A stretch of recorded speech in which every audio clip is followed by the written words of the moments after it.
can see category here, starting order on the pole. You can see Ryan lined up there. A lot of pressure back behind him, not to the side though, as they are lined up 3 deep. And the one thing you want to do is hit that corner first, and that's a great starting spot as we battle here with Fisher and Loreno. Dakota, that is, for that front first spot. And you can see rights, lefts, small jumps on this course as well. Some really tight turns. You got to back it in. You don't want to over-rotate. Pretty tricky little course, really. You can also see, Ken, a lot of body angles being used here. As you look at our leaders and you look a little bit further back in the pack. And that body angle is when you hang yourself off to the left, when you're going left, or hanging to the right, when you're making a right-hand turn. It'll help you keep all 4 wheels and tires on the ground. Yeah, and I agree with you. I mean, we're talking about a vehicle that weighs a couple of 100 pounds, and if you can sling a 150-pound body from side to side on these, from turn to turn, you can really help the handling characteristics out on these machines. Man-made track, and it's a track that's not specifically made for this event. It's a full-time racetrack here at Sykeston. And I got to tell you, again, the key here is getting a good starting spot. That's either done by qualifying and sometimes even by a blind crawl. Very talented riders here coming back out onto the main course through turns, what would be turns 1 and 2. Flat track action right there. And it looks easy, but if you hook a rut, man, it can get ugly in a second. Still watch Loreno and Fisher battle for first.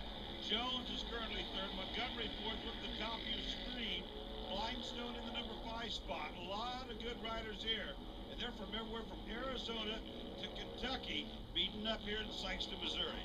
Yeah, Loreno really hanging on there and really driving a good line. If you get in the proper line, you're fast, you stay in the line, it's very difficult to pass. One thing you got to do for sure, though, is you always got to be watching for that opponent.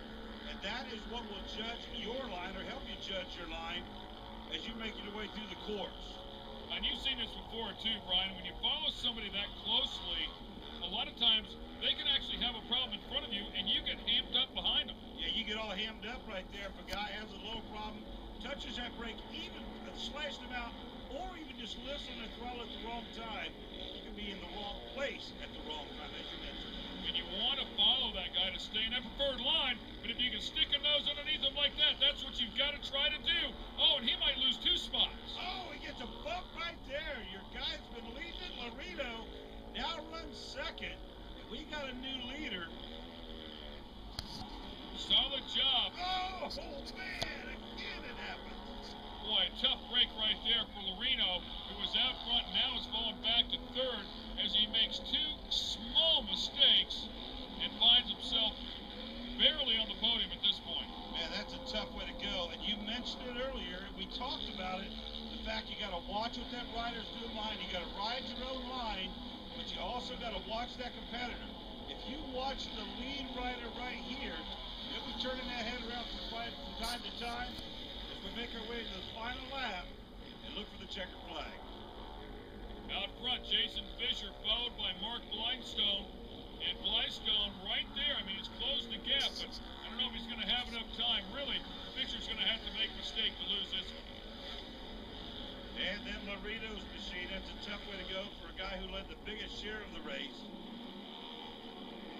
But he didn't win that one and final lap. That's the most important one, and that one is going to go to the 79 of Jason Fisher out of Blackwood, Pennsylvania. Congratulations to him.